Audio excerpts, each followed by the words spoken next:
for today's vlog, walang kaplano-planong biyahe, pupunta kami ngayon ng Zambales. Syempre kailangan muna natin magpagas at baka tumirik kami sa daan. At ayan, ang taas nga ng gas ngayon, grabe.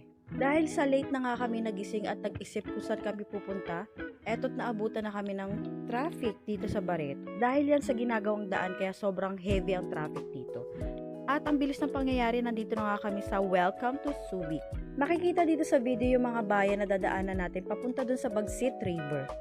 Actually guys, wala naman talagang kaplano-plano to. Bigla lang namin naisip na magbiyahe dito sa Zambales at puntahan ng Bagsit River na sikat sa may Palawig, Zambales.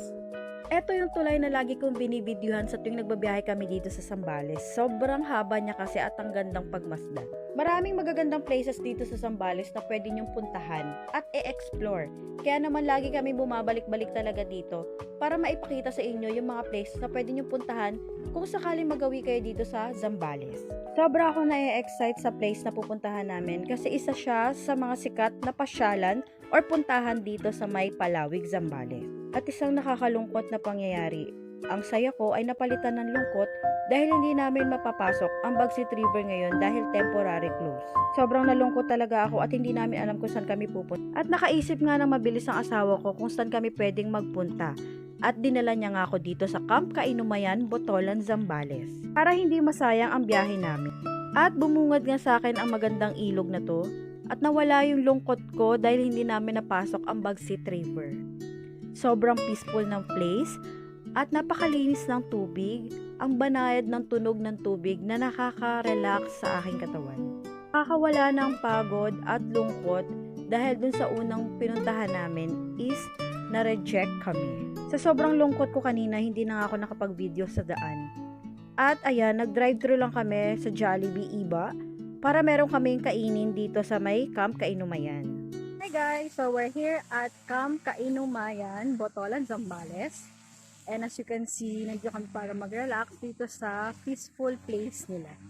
So ayan, pagpunta nyo dito sa kanilang place is meron tayong pailog dyan. Pero yung ilog nila ay hindi siya malalim or mataas ang tubig. So guys, hanggang dulo yan. Pwede kayong mag-stay dun sa dulo dahil may mga table and chairs din dyan.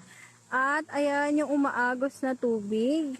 Sobrang linaw talaga at linis. So ayan guys, bumaba na nga ako at makikita nyo naman hanggang dito ko lang yung tubig. And meron nga palang tulay dyan. Ayan yung bridge nila. So mamaya try nating puntahan yan.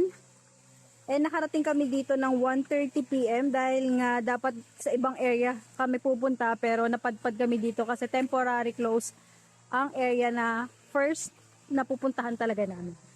Tignan nyo naman yung tubig, di ba? Sobrang linaw.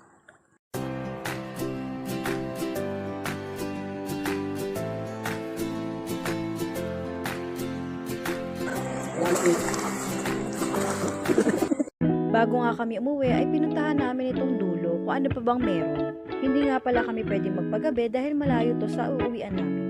Ayan yung tulay na pwede natin pag-picture-picturean later. Hindi ganun kadami ang tao ngayon kasi weekdays. Pero kapag weekend ay dinadayo talaga ang lugar na ito. Sobrang haba pa pala nito at meron ding mga kubo cottage. Dito nga pala guys is 200 per head ang entrance. Bring your own food dahil walang bilihan ng pagkain dito sa loob. Ang oras ng day tour nila is 8 to 5 PM. Sa 200 pesos na entrance is ma-access nyo na itong pool area at yung ilog. Merong additional payment sa mga activities na gusto nyong gawin. We love to explore and enjoy the beautiful places in Zambales. Just follow us for more travel videos. Thank you for watching!